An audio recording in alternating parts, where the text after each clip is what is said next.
One of the most common questions I'll get, and I'm sure anybody in the field gets this question a lot, is, what's the best training program? What's the best training routine? Now, we could talk about biomechanics all day, innervation thresholds, and the effect the nervous system has on performance. But at the end of the day, motivation, the desire to work hard and give it your all, is ultimately what's going to determine most what you get, what return you get on your investment of time and effort.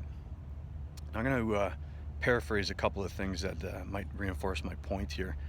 Some of you might have seen or heard these already, but in a motivational video on YouTube with Steve Jobs talking about passion, he says that you got to have a lot of passion for what you do, because if you don't, any sane or rational person would give up.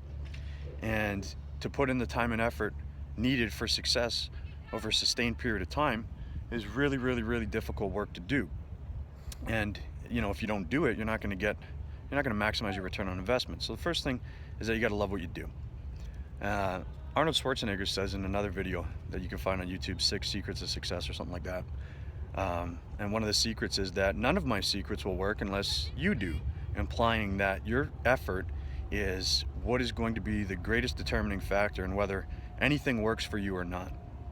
Now, I might date myself here, but in the 80s, late 80s, early 90s, there was a commercial with a hockey player, Theoren Fleury, Theo, whatever the fuck you want to call it. And the commercial talks about all the measurables. They measured his height, they measured his weight, they measured his speed, they measured all the measurables possible. But yet, here's a guy who made it to the NHL, had a very successful career, irrespective of what you think of him for decisions that were made outside of hockey.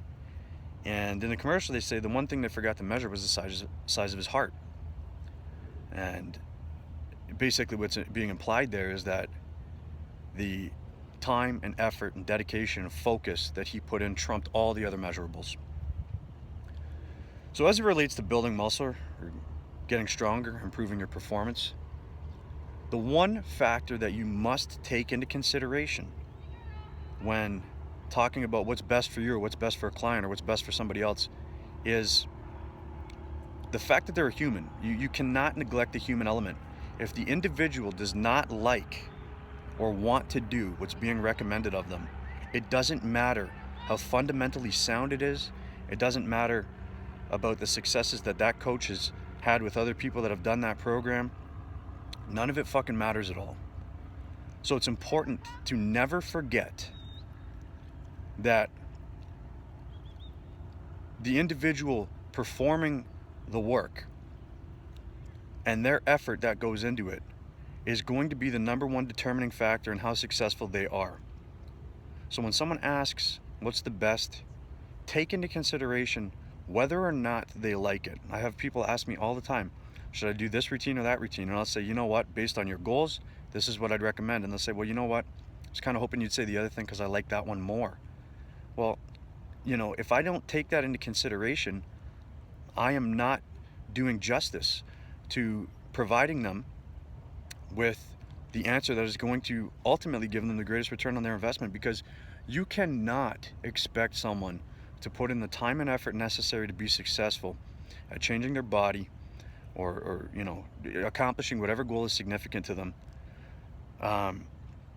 if they don't like it, if they don't enjoy it, if they don't love it.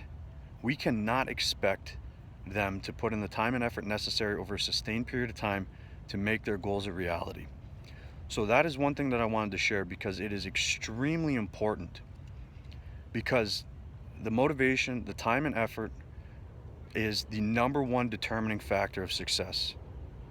So take that into consideration next time you're trying to determine for yourself or for someone else what you should or shouldn't be doing. Understand the goals of the individual or yourself.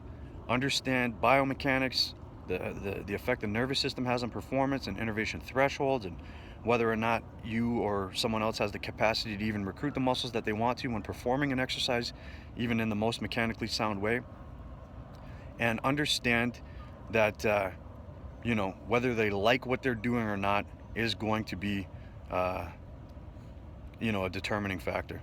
So if you like this information, feel free to share it. Do for others as I've done for you, and I will continue to do for you. Click the fucking button at the bottom, subscribe to the channel, and I will keep bringing it.